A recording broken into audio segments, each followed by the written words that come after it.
let's talk about something that's incredibly important, especially during Nigeria's rainy season. We're going to walk through a survivor's guide to a hidden but very deadly threat, cholera.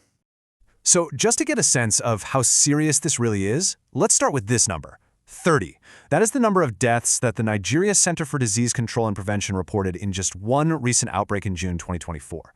This isn't some far-off threat. It's happening right now. So why now? What's going on? Well, we all welcome the rains, but they bring this huge risk with them. When the floodwaters rise, they overwhelm our sanitation systems. They wash waste into our wells, into our rivers, and basically create the perfect breeding ground for diseases like cholera to spread, and they spread fast. All right, so to fight this thing, we've got to understand it first. What exactly is cholera, and why does the rainy season make it so much more dangerous for all of us? Okay, so cholera is an infection that moves incredibly quickly. It can cause dehydration so severe that it can actually kill someone in just a matter of hours. But here's the crucial part, and I really want this to sink in. As deadly as it is, cholera is also highly preventable, and that's what we're going to focus on. Let's get practical and move to our first pillar of defense. We're going to secure the two most common ways this infection gets to us: the water we drink and the food we eat. This is where you can take immediate control. Picture this, right? It's a scene we all know. The rain has just stopped, you head over to the borehole to get water, and it looks perfectly clear, perfectly fine. But here's the trap with cholera. The bacteria is microscopic. You can't see it. Floodwater can seep deep underground and contaminate the source without a single visible sign. So the bottom line is this. During the rainy season, you have to treat all your drinking water. No exceptions. The easiest way? Just boil it. Bring it to a good rolling boil and keep it there for at least 1 full minute. If you can't do that, chlorine tablets are a fantastic and effective alternative. Now, it's not just about treating the water, You can do all that work and then accidentally recontaminate it. That's why how you store it is so important. Use a clean container, preferably one with a narrow mouth and a tight lid. And never, ever dip your hands or a used cup inside. Always pour the water out. All right, let's switch gears to food.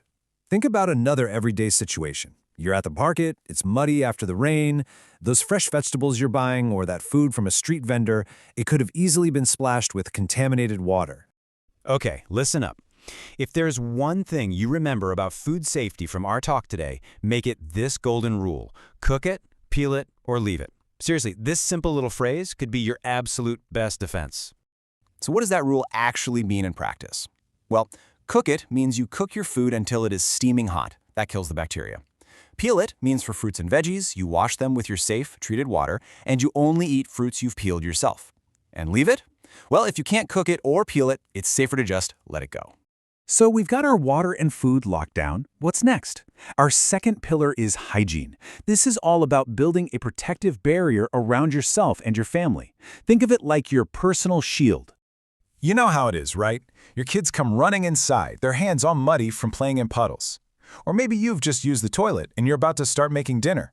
These are the moments, these are the high-risk situations where bacteria can so easily travel from someone's hands right into their mouth. And that is why washing your hands with soap and safe water at these critical times it's non-negotiable.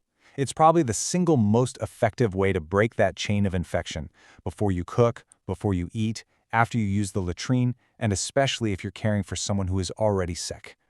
But what if you don't have soap? Okay, don't panic. This is a life-saving tip right here. You can use ash or even lime from a cooking fire. The texture and the alkaline properties actually help remove and kill germs.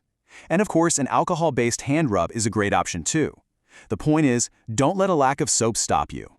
So far, we've talked a lot about what you can do, but cholera isn't a battle you can win alone. It's a community-wide threat, which means our response has to be community-wide too.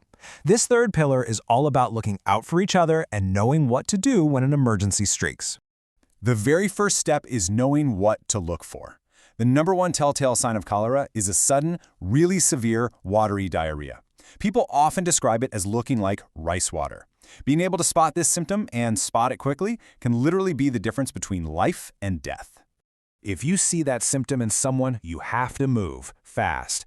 The biggest immediate danger is dehydration, so you start giving them an oral rehydration solution, that's ORS, right away. Use your safe water. Don't stop. Keep giving them sips even while you're getting ready to take them to a health clinic. Time is absolutely everything here.